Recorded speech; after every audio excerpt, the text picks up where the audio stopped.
Christian Parenting.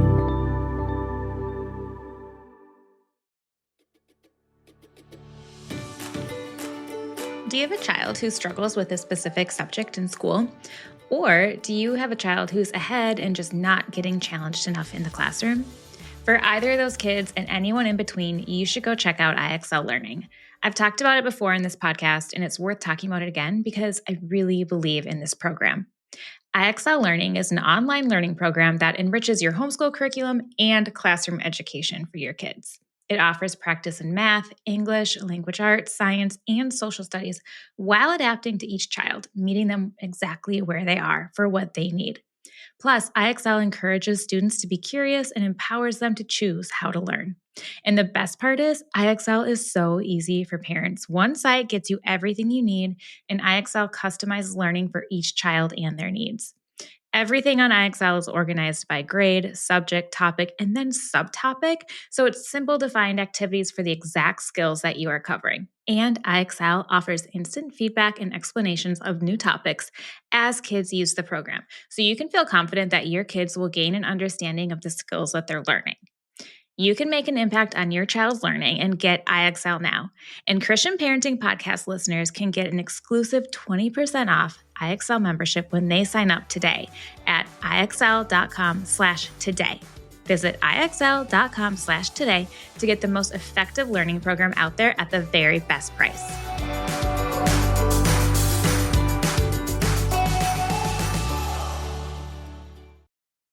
Hey everyone, welcome to the Christian Parenting Podcast. I'm Steph Thurling. I am the Executive Director of Christian Parenting and host of this podcast. So Christian Parenting is here to give you, as a parent, the resources that you need to raise your kids to know, love, and follow Jesus. And today we're going to talk about a brand new resource that we made for you to do just that. Our brand new family meeting guide is our newest resource, and I'm so excited about it. It is practical, it is faith-based, and we're going to sit down with my husband, Trevor, to talk about our own family meetings. We started having family meetings out of necessity. I am sure so many of you guys can relate to this feeling, but we were feeling rushed, we were feeling disconnected and just stressed out as a family. And through a lot of trial and error and failure, we found a rhythm that works for us to sit down as a family every week, focus on the Lord, connect with each other, and plan the week ahead. So we're going to share all about that with you today. So Trevor and I together, we talk about the challenge of balancing work and family life, the importance of communication, how we have done that well and not well, how family meetings have empowered our kids, and we even share a goal that we have for our family in this new year. So I hope that this conversation gives you some ideas for your own family, and I really hope you go and check out our family meeting guide. I know that you're going to love it. I'm really excited for you to meet Trevor. Enjoy our conversation. Trevor, welcome to the Christian Parenting Podcast. Hi, Stephanie. Great to be here. You guys, this is fun because you get to meet my husband today. My husband, Trevor. Hi, everybody. Say hi, Trev. Nice to meet you. So Trevor and I have been married 15 years, and we have our little family of 3 kids, and we are just like you guys trying to do our very best in parenting and raising our kids and keeping our family somewhat organized and a little less chaotic. And we're kind of talking about that today. We're going to share a little bit into our story and what the last few years of our life have been like and what we're doing as a family to feel like we have a little bit more put together. You laugh. In case anyone thinks that we're really put together, perfectly imperfect, the motto of Christian parenting is perfect for us because we are not perfect in any way, shape, or form. But okay, Trevor, tell everyone about us. Tell them about you. Tell us about, I would love to hear give us the background of our relationship over the last 15 years, but like in an abbreviated form. Okay, sure. So I'm Trevor. Nice to meet you all. And I have the pleasure of joining you today with Stephanie Thurling, the Steph Thurling, who I fell madly in love with about 17 years ago when I first saw her. And we actually met at school. We both went to Pepperdine in California. And I asked her out a couple times before she finally acquiesced. And I'm still trying to pinch myself that she said yes multiple times, including when I proposed. But we have been very happily married since 2009.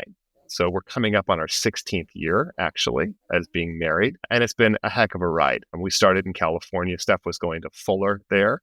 and I was just starting my first job, and we became young parents at the time when we moved to Minnesota shortly thereafter. So we moved to Minnesota in 2010, and then we had Calvin in 2012. He's our oldest.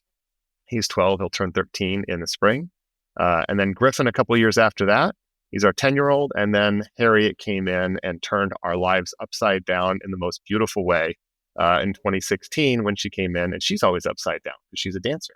And so that's a lot of fun. And we just have the most incredible family of just motion-filled, joy-filled kids that God decided for some reason to bless us with. And we get the joy of kind of coming alongside them and watching them grow and become amazing little people, and really examples for us in a lot of ways of what it means to be a really good Christ follower and human. And I'm just really lucky to be around these people every day, and just so blessed to be here, and just really trying hard not to mess them up. I don't know how good I'm doing, but I love working with Steph to just build our little family together and raise these people up. And it's been a fun ride. How did I do? You did good. Okay, but to be fair, you did ask me out a few times before I finally said yes. But the time that I said yes, I was your third choice date. I'm going to gloss over that. Trevor and I were very good friends, and he needed a date to his fraternity formal, and I was his third choice. And I wasn't offended because we were friends. I was like, oh, no one else can go, so I'll go with him. That'll be fun. And then the rest is history, I suppose. She didn't know it was a date. I didn't know it was a date. I thought we were friends because I was your third choice. Well, you're my first choice forever now. How's that? Oh, good. That works. That's good. We'll take it. Okay, so you have to do what all my other guests do, and you have to describe our family in a word or a phrase. A word or a phrase is, I would say, constant motion and energy and volume. We're not a quiet family. We've got some noise going on with us. We've got two boys, and they're 12 and 10, and they come with all the rowdy, rambunctious stuff you'd expect from 12 and 10-year-old boys. And then Harriet, who's our 8-year-old, is just always moving. She's a dancer and is full of this just bubbling, exuberant energy, and it all spills out of her in the most incredible ways. And so we've got lots of noise and motion, and some of it's upside down, sideways, backwards, and it's a lot of fun. So there can be somebody watching TV upside down on the couch. There could be somebody singing a song randomly in one room. We've got a lot of things going on at once, but it's fun to be around. Yeah. And I'm kind of a quiet person, though. Yeah. So they get their noise level from you. They do speak quietly. It's just that there's a lot of speaking at the same time. Yeah, I don't speak quietly. Well, that's true. Okay, so we're going to talk a little bit about our family and the big game changer that we have started implementing, which was family meetings. Christian Parenting, we are releasing our digital family meeting guide, and it's basically something I wrote because family meetings have been a game changer for us. So when you sign up for this family meeting guide, you're going to receive a year's worth of weekly planning sheets for your family so that you guys can have your own family meetings, really connect with each other, focus on the Lord, and just get on the same page for the week ahead. It's just been huge for us. Even with the best intentions, it's been hard to start. So we wanted to create a product that would make it easier for you guys because we had a rocky start to getting consistent with these meetings and making them where we wanted to be. So we just wanted to help you make it easier. So let's talk a little bit about family meetings, Trev, why we started doing them, how they've helped our family. We haven't actually talked about this prior to recording because I really just wanted to hear your perspective. So let's start with you first, and then I'll share my perspective too. But maybe start with the catalyst to having family meetings for us. Sure. So, we mentioned we have 3 kids, and we became young parents. We were pretty young when we had Calvin back in 2012. And when you're first parents, it's pretty, easy from a schedule perspective because your kids don't have a lot of activities going on. They kind of do what you do. And then all of a sudden we woke up one day, and we had 3 kids in activities. And we had 3 kids in school, and we had 3 kids that needed lunch planning, and we had 3 kids doing after-school activities and in-school activities and weekend activities. And we realized we were running all over the place during the week and not necessarily having dinner together at the same time. And we were kind of upside down. And I found that I didn't know what anybody was doing because I was working full-time. And Steph was also working, but I was always asking questions about where were people going to be? And it wasn't necessarily the best format for trying to figure out where everybody was going to be at. We were feeling sometimes like one of our kids was getting forgotten as we were chasing around two of the other ones. And we were just feeling a little bit out of sorts as a family. I think, I grew up where we didn't have as many activities as kids when I was a kid. And so we got together at the family table every night for dinner, and we talked about what was going on in our lives, what was going well, what wasn't, what was coming up for the week, all of that, kind of get on the same page. That happened at the dinner table every day. And we used to do that when our kids were little. We'd talk about what was the best part of your day, what was the worst part of your day, how did you see God today? They loved that aspect of getting around the dinner table. But we realized that was falling apart as we got into all of these activities. And so, we had some frustrating moments where I wasn't on the same page as Steph. We missed the kids' activities sometimes. We just randomly forgot that somebody had karate practice one day and it was 30 minutes after it started. And we just really needed some way to get on the same page and get organized. We tried smart calendars, we tried planners, and those were all helpful tools, but they really weren't connecting with our kids in a meaningful way. And so we started the idea of having a family meeting once a week to try and get everybody on the same page before the week started, so we would know what was coming and we'd be able to plan for it, including things like meal planning, including things like making sure anybody knew who was going to be out of town on the business trip. And it didn't really go super well. We would go for it for maybe a week or two and then fall apart and then come back into it maybe a few months later in a different format. But we weren't really able to be super consistent at it. And the family meeting itself was becoming something that we weren't looking forward to because it felt like an obligation. And it felt like this big thing that the kids had to be pulled away from whatever fun they were having to sit and listen to their parents drone on about boring stuff. And it wasn't really fun. And so this last fall, we tried it again. Well, why we tried it again, Stephanie challenged me. She said, hey, we need to do this family meeting thing again. We got to pull it together because this isn't working and we need to participate. And so we started up the family meeting again. And we went with a pretty consistent format this time around of getting together on Sundays and going through a format it started with scripture and prayer to begin with, like a mini devotional, followed by what was going on during the week. So we made sure we go through everybody's schedules, what's happening during the week, any big events that are coming up. We talk about what kind of things the kids might want to pray for in the world, in their lives, their friends' lives, in their own lives. Big things that are coming, things they need help with. Steph and I got a chance to share the same thing about ourselves. And then before we conclude the family meeting, we have an opportunity for some fun, which is we let each of our kids pick for the week either a snack, a drink, or a dessert. Not for every day, but just to have at some point during the week. And so it lets our kids have some input on what they're doing. Oh, also, we let them talk about what meals they might want to have, for instance, during the week. So our kids get to participate in some of the meal planning we do for the week. They get to eat some of their favorite things. They get to pick something fun that they like that they get to share with their siblings. And we get something to look forward to every week. And the kids responded really well to it. Right away, they responded well. To be fair, they probably responded better to the snack, drink, and dessert aspect of it 100%. Than anything else.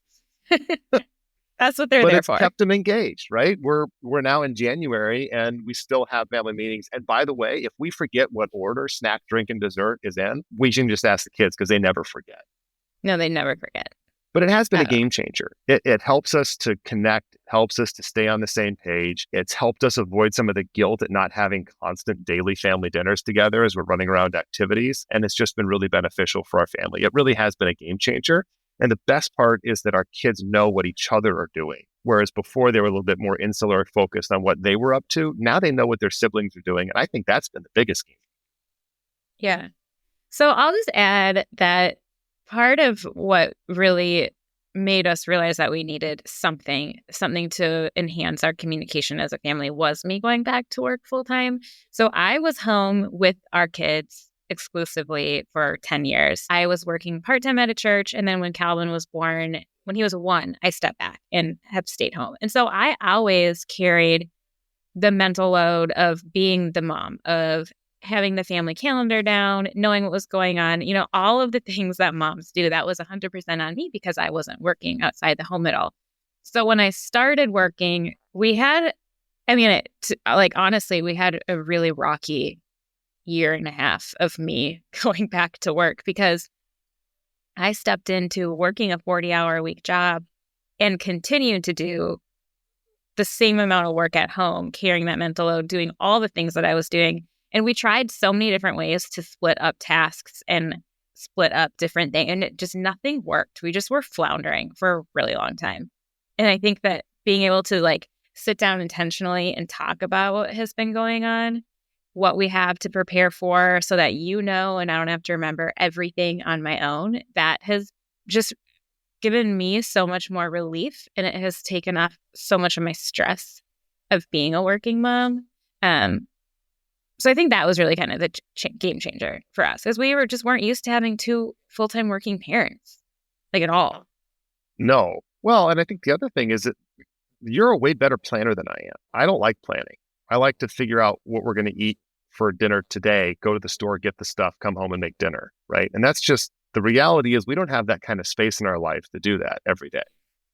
And so, if I can use the family meeting as a way to help myself be organized, every family is probably a little bit like this, right? One spouse is probably better organizing. One spouse might be a little bit less apt to do that. It really helps that person that's maybe not necessarily quite as organized participate in the organization. So it doesn't feel like all of the burden of the planning is going on one person. And really resetting that scale of responsibility has been a big game changer for us. So now I can participate in it. It's easier for me because I have a template. I can think about what's happening. I can help out a lot more because I can see what's in front of me as opposed to asking what needs to be done. It's really been helpful that way. And I think that was one of the big shifts that we had to get used to, was that, I really honestly needed to do a better job at doing something I'm not prone to doing, which is being super organized. And that really helped me a lot. I don't have to be perfect, but at least it gives me some margin to work within. Yeah.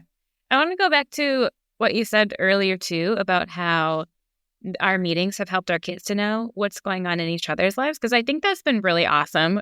I think every family has kind of one kid that is more, and it's usually the middle, and I'm a middle, so I have a soft spot for middle children. But so often, especially those little middles, or just whoever it is, there's usually a kid who just feels like their voice isn't as heard, or maybe it's just the quieter one of the family. But I feel like giving our kids each time to speak during the week has given them all ownership of what they're doing and a voice in the family that maybe they felt like they didn't have before. I think that's really empowering, because that's where they're learning too, to have a voice, is in the family. And so we're giving space to do that. Yeah, absolutely. And, something as simple as them being able to pick a dinner for the family that week is a really big deal. They get to pick something that they like, and the others might not necessarily like it. Griffin picks ravioli every week, right? He loves ravioli. Calvin doesn't love ravioli. So we have something maybe he'll eat on the side, maybe leftovers in the fridge or whatever, but Griffin gets his meal. Right? Harriet loves sloppy joes. The boys don't love sloppy joes. She picks sloppy joes all the time. And for some reason, that girl loves eating meat on wet bread.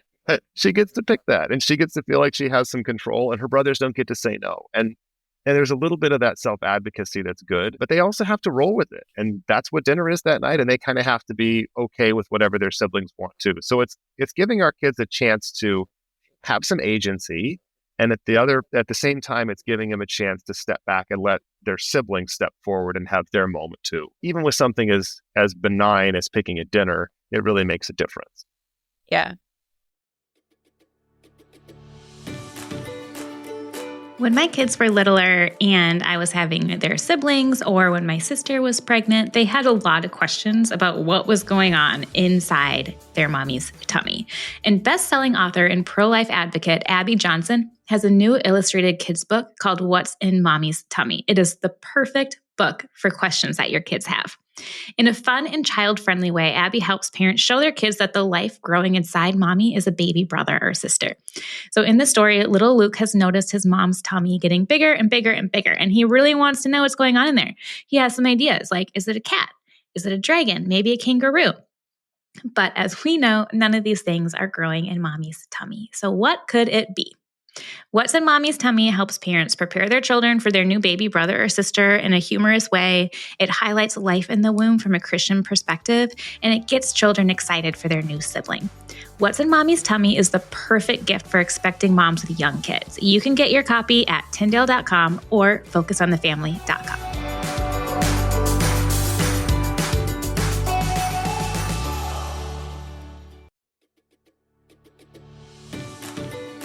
Do you ever feel overwhelmed by your family schedule? Or do you ever feel like you finished the weekend and wish you had been a little more intentional with your family's time? We know that managing a family is rewarding but hard work. And if you are ready to transform your family time and make meaningful connections every week, I am so excited to introduce you to Christian Parenting's digital family meeting guide.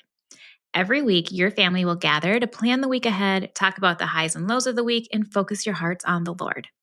With 52 weekly guides and 12 monthly planning sheets, this resource makes it simple to organize your family life and deepen your relationships with each other and God.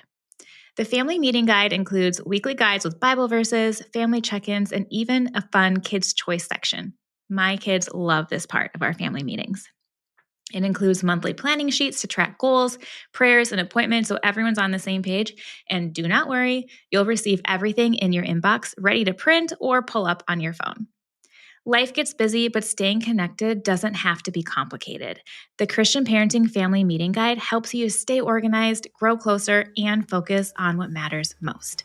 Because you are a listener of this podcast, you can grab yours now for just $5. Make this the year your family grows in faith and connection. Head to cpgive.org today.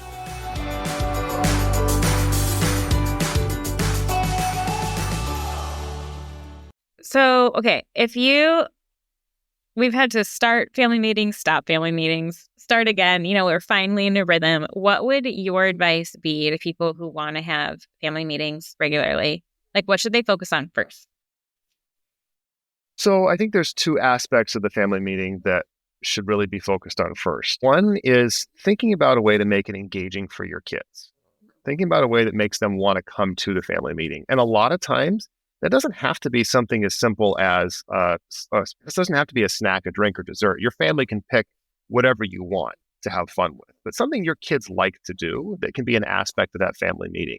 Maybe it's a quick game, maybe it's a song, maybe it's something you guys do together that your kids look forward to. I think that's really important because that anchors it and they want to come back to it. And along the same lines, I think it's really important to connect together in a faith-based setting and have some sort of a devotional opportunity during that family meeting. And it can be as simple as reviewing part of the Bible verse you just talked about in church that Sunday. It could be something you pull from a daily devotional that you have by your bedside. It could even go as far as your kids picking a devotional topic for the next week and them being the one that goes ahead and leads it. But I think, like with any devotional, it's important to plan on it. You can't just come in and wing it. It's important to sort of read it, have some opinions on what you're going to talk about, and be able to lead your family through that devotional, whoever's leading it that week. And that really helps anchor the family meeting. Our family meetings go a lot better when we do a way better job at the beginning, praying for the meeting, starting with the devotional, and then getting to business, because it really helps set the stage and things don't go as haywire during. People are nicer to each other, people are more attentive, and it really kind of helps get the room ready to have a productive family meeting. And it doesn't have to last forever. That's the other thing. You asked me for two things. I'm going to say three. The other is keep it short. If it drags on forever, kids might not love it.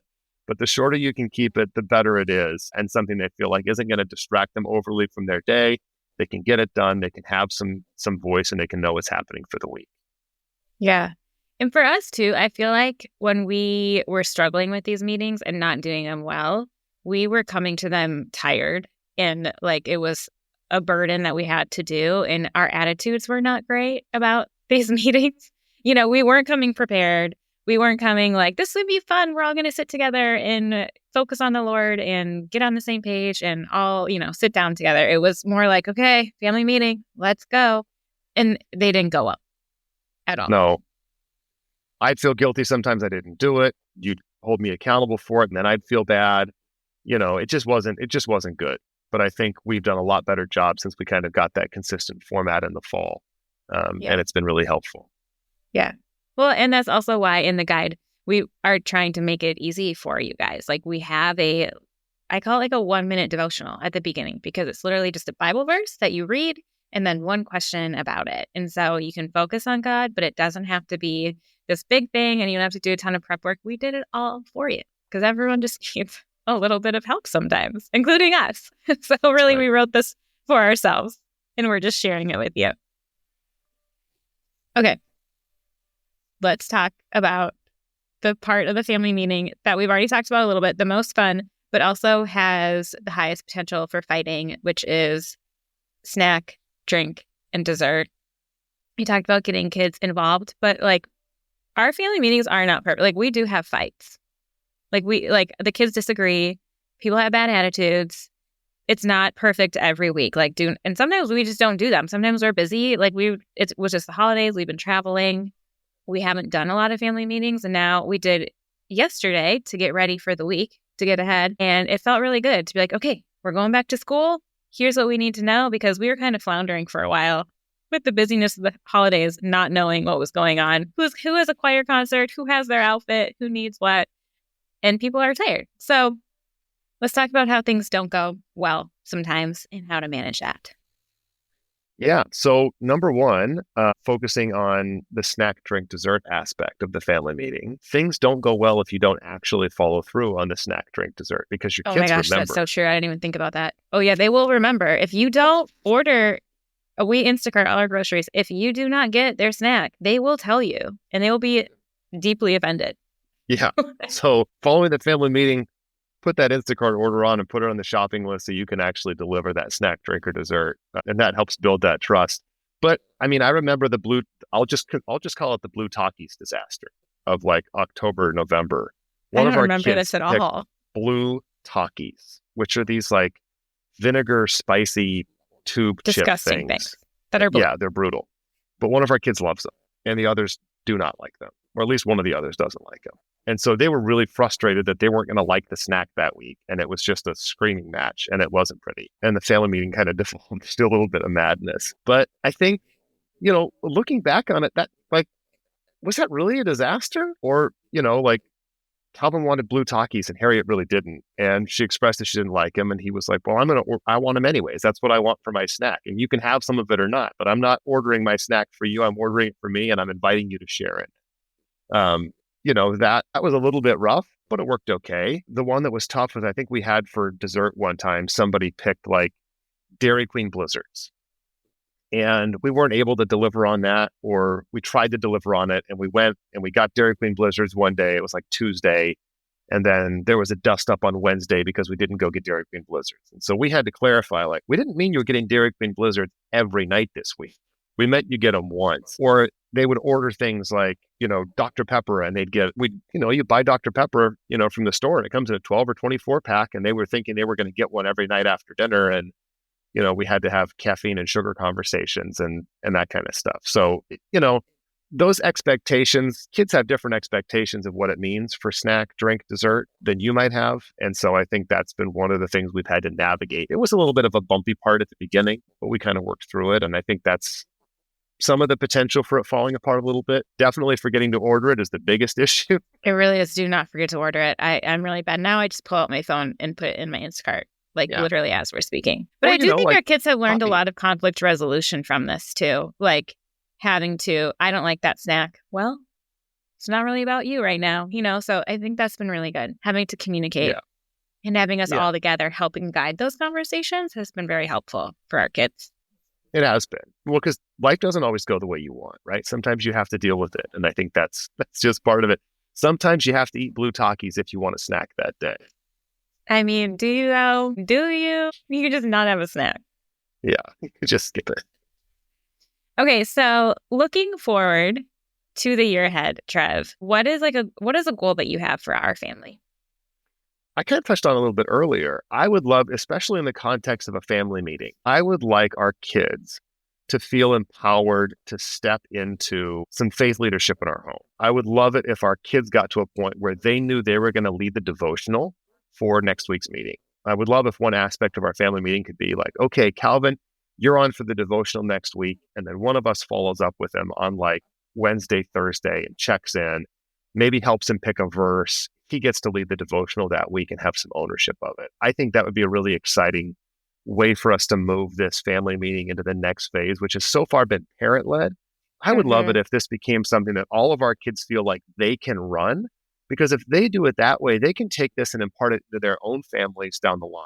And it can be something that's really positive that continues past just our family. So that's what I would say is a goal for me, is that I would love to, by this time next year, when we do our follow-up podcast, to talk about how great our kids are doing at leading these family meetings, because I think that would be really cool.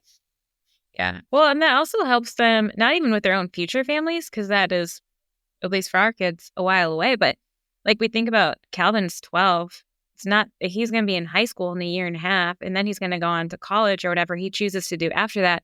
So being able to just plan for himself for the week and just take inventory of what he's doing is just part of adulthood that it takes a little time and practice to get used to. But I think that's a executive functioning skill that's really important that you can start training your kids in at a young age just by doing meetings together and modeling. So I love the idea of having them take more ownership, but because we haven't really done that yet. But it's a great opportunity for leadership too, leadership within your own family. And our kids are great little theologians. They sometimes have the best answers to those devotional questions anyway. So I think they're probably better at it than we give them credit for. We just haven't empowered them to do it yet. Well, that's usually how it is with kids in faith, right? Like they have the Holy Spirit in them too. We just have to give them the space to experiment and to talk about their faith and ask the questions and have the good conversation. So, okay. Do you have anything else you want to say about family meetings or our own family or experience before my last question? And if you don't know my last question, we have a problem, Trev. Oh, no. I think I'm more grateful for the family meeting than I thought it would be. It felt like it was going to be an obligation. It felt like something that I had to do, that I had to figure out, and something I wasn't initially looking forward to. And now it's one of the things I look forward to in the weekend. And when we have a week that goes well, it's almost always connected with a family meeting that went well to start the week off. And I don't think it was the family meeting that makes the week go well, but it's the chance to all of us get together and spend quality time intentionally getting on the same page, hearing each other, giving people space to speak, giving people space to offer up what's on their minds or their hearts for prayer request or thought. And it makes everybody feel like they're participating in the family as opposed to being drug along with the chaos. And I think that is the biggest blessing that we've had. And I'm really grateful for the experience because it's really helped me recognize how cool our kids are and watching them I don't know. I'm more grateful for it than I thought it would be. I'm pleasantly surprised with how this has impacted our family. Yeah. And I think that you're right that it's not necessarily just like a family meeting. You have to do it this way to experience this. It's just intentional connection with your kids. This is just a really helpful thing that we have found and we wanted to share with you. But just, I think meeting weekly has reminded our kids every single Sunday, like you are our priority, like you are what matters most. And so we're going to make sure that we all connect so that we can serve you well as parents, that we can love you well, and that we can meet your needs well. Because it is easy to feel like we're just dragging them along for the ride. Like you go to school, you go to your activities, we're all feeding. And like by the end of the day, you're like, whoa, did I even look at anyone? Did we have any meaningful conversations? So just reminding them weekly, you are our priority and we want to give you our very best. So we're going to take time to do that. It's just been really important for us, especially as two working people. Like it's just, we're busy. So it's good. Yeah, it's really good. And one more thing, I guess, on the meeting is that I was really moved earlier this year when we have some friends that volunteer at our kids' school. And one of them came up to me and she said, "Hey, I want to let you know that Harriet prayed for your big meeting this week. How did it go?" And that was something that I had brought up in our family meeting about something that I was concerned about coming into the week. I had a big meeting at work and I was really nervous about it. And so I revealed that to our kids and we prayed about it together. And Harriet took that to her classroom at school. She goes to a Christian school, our kids do. And she prayed for that. She lifted that up for prayer for her class. And her little class of third graders prayed for my business meeting, and that carried through. And so I was really moved by it because it wasn't just about our kids talking about what they needed. It was also us being vulnerable and sharing with them what was going on in our lives. And I think so often kids feel like they're powerless or there's a power imbalance between them and their parents. And Stephanie and I have really focused on trying to talk about what's going well in our own professional and personal lives and what's not, and what we could use prayer and help with. And it's helped our kids feel like they're participating in our lives as well. And I think that was really a shock to me in a positive way that was carrying through in that way. So I would encourage all parents that are listening to this, that are considering family meetings, to lead by example. And if you want your kids to pray about things that they're looking for or or share, you can be the one that starts it. You can be honest and authentic about sharing what is troubling you, what is giving you hope, and really lead the example there, and your kids will follow it. And it's really beautiful. Yeah. Okay. To wrap us up, Trev, there's my final question. What is one thing that you want every parent to know when they're leaving this podcast? I want every parent to know when they're leaving this podcast that God looks at you the way that you look at your kids, the way that you see your kids bounce down the stairs on Christmas morning with that light in their eyes and all of the joys and potential you see for them in the world. God sees that for you too as parents. And I think sometimes we forget that we're enough and that God is so proud of who we are. He gave us these kids because he knows we can handle it. He's so proud of you. He loves you. He knows that you're the people for your kids. And I think parents need to know that because it gets busy and heavy sometimes. And I think a lot of times we just need to know that God thinks you're a rock star. He made you, and your kids are too. So we are not only like a loud, moving family, we're also a very high emotion family. I love that about you, Trevor. I love that you can just be tender and vulnerable, sharing with parents and just sharing your heart. So thank you for being here and for talking about our family and some of the successes that have stemmed from our failures. I think it's just going to be really helpful for people. Thank you for joining me. I always like being with you, but I'm really glad that you got to be doing part of my job and enter into my world for a little bit. I'm sure you'll be back again. I hope I get invited. We'll have to see what the reviews are like. Yeah, we'll see. We will see. Well, you guys, if you want to get the family meeting guide, you can go to the Christian Parenting website. I'll link it in show notes too. We are really excited about it. We hope that it's a blessing to your family the way that it's been a blessing to our family. And we're just really grateful that we get to be part of your lives. So thank you so much for listening and for having Trevor and getting to know our family a little bit. Thanks for having me. Thank you so much for joining us. I hope that you feel like you know my family a little bit better and that you feel like you got something really practical to take away and connect with your family this week. I have links to the family meeting guide in show notes, so please go check it out. I really think that you're going to love it and will benefit you and your family. Reach out if you have any questions about it. You can email me info@christianparenting.org and we will get back to you. Reach out with questions about the family meeting guide, any comments, questions you have for me. I would love to hear from you. And don't forget to like, share, and review this podcast. It makes a really big difference, and I appreciate it so much. I hope that you have a wonderful week. May God bless you and your family. May you remember that God looks at you with great joy. He loves you and delights in you, and he thinks you are a rock star. You are capable, and you are worthy. Thank you so much for listening to the Christian Parenting Podcast. Make sure to like and subscribe so you don't miss an episode. And if you love this podcast, would you please consider leaving a review and sharing it with a friend? This is the best way to reach more people and encourage even more parents. Christian Parenting is a donor-funded ministry, and we rely on friends like you to keep podcasts like this going. So to find out more about Christian Parenting and to make a donation, head over to christianparenting.org or at christianparenting_org on Instagram. Thank you again. See you next week.